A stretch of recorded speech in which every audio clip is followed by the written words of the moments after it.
Find your power.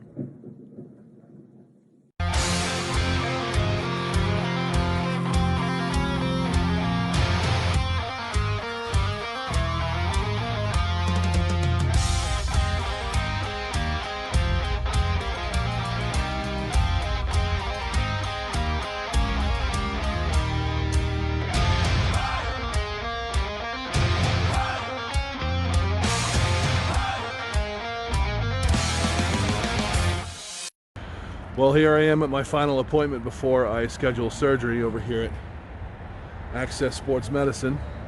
So let's go in and find the bad news.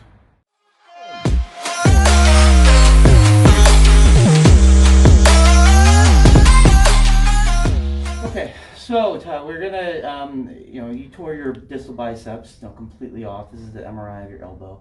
The biceps tendon is right here, attaching up to the muscle here. And if you follow down this signal where this white part is, that's basically some inflamed tissue and some fluid. And we track down here to where the biceps normally would be coming down, attaching to the radial tuberosity right here.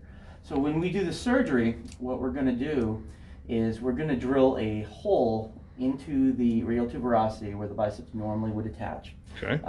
We're going to figure out exactly how big your biceps tendon is. We're going to drill a hole that's that size, and we're going to fix it with a titanium button that will help hold the biceps down into the tunnel while it heals. Yikes.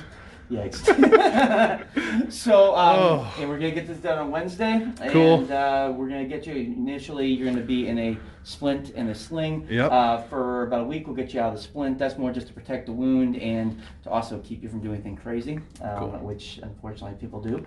I'm going to be a good boy. Trust me. I don't want to go through this again. Right. And then after that, we're going to start doing a little therapy, get you moving your arms, start working on stretching out your range of motion, and somewhere between 6 and 8 weeks, we'll allow them to start strengthening based on how you're progressing with your therapy. Awesome. Okay? And so, do you have any questions for me, Tom?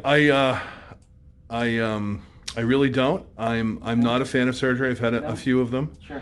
The last one I came out of anesthesia kind of poorly, so I'm hoping that doesn't happen again. So what we generally do, a couple of things that we should talk about, there's risk. Relative risk are associated with anesthesia, but they'll also be able to give you a nerve block. I tend to do a nerve block after the surgery, and the reason for that is I want to be able to check your nerves right afterwards. Right. And if you're having pain, then we can give you a nerve block. Most people are doing pretty well, but if you are having pain, we can do a nerve block after the surgery. Okay. And that's because I don't want you to wake up the next day, your nerve blocks wake off, and there's some kind of issue. Not that there would be, but it's always good to be careful.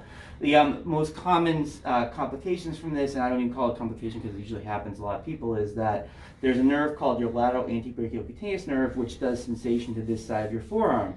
The nerve runs right along the field, so when we do our surgery, which we either do through an incision like this or like this, we will retract that nerve out of the way because we look directly at it. So a lot of people have little numbness here, which goes away over time.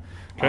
The other thing is that if we are working on your range of motion early, so that we don't end up with your forearm losing range. Right. Because the supination is the most important thing that your biceps does. Absolutely. The secondary is your flexion. So that's really the main deal. So we're going to get you fixed very quickly. Awesome. When was your actual injury now? It's been almost Thursday. It'll be 2 weeks. 2 weeks, perfect. So we should be fine. So we're going to get you swabbed now for Thank you. COVID. Oh boy. Let you go. Well, thanks for being a good sport. No problem. Hey, what's up, guys? So today is Tuesday. It is about 24 hours, maybe a little over, from my surgery day. I just completed my last personal workout. Some high intensity intervals over 10 minutes on the arc trainer, crunches, some back extensions, some lateral raises. That was an exercise on the machine that I found that I could do with my bicep. I did some machine preacher curls just with the good arm. Not looking to build, just looking to kind of starve off the atrophy, because I really can't train my upper body, so I don't want anything to really shrink. So that's why I'm trying to hit the side laterals, little bicep training, little grip training, get the flexors, a little activity. Hopefully I don't shrink up too bad over the next 8 to 12 weeks or whatever. But that's pretty much it. So this is the last one. I was told by the nurse who just called me for my pre-op call that it would be best not to exercise tomorrow morning, to be rested and ready to go into recovery mode, and I tend to agree with her. So I'm going to follow the doctor's advice.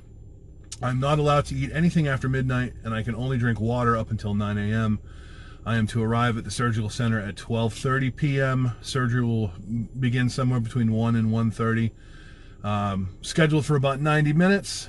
And then as soon as I'm awake and ready to roll, I can get the hell out of there and go home and be in my own bed where I'm comfortable. So I will try to take some footage tomorrow during the experience, but I'm not allowed to have anybody with me because we're in this world of stupid pandemic. It's just madness. I understand, but it's just frustrating that you can't have somebody with you when you go through something, which is very unfortunate. I can only imagine trying to go through something worse alone. That would suck even worse. But anyway, guys, so I'm going to sign off for now, and tomorrow's a big day. Bye bye.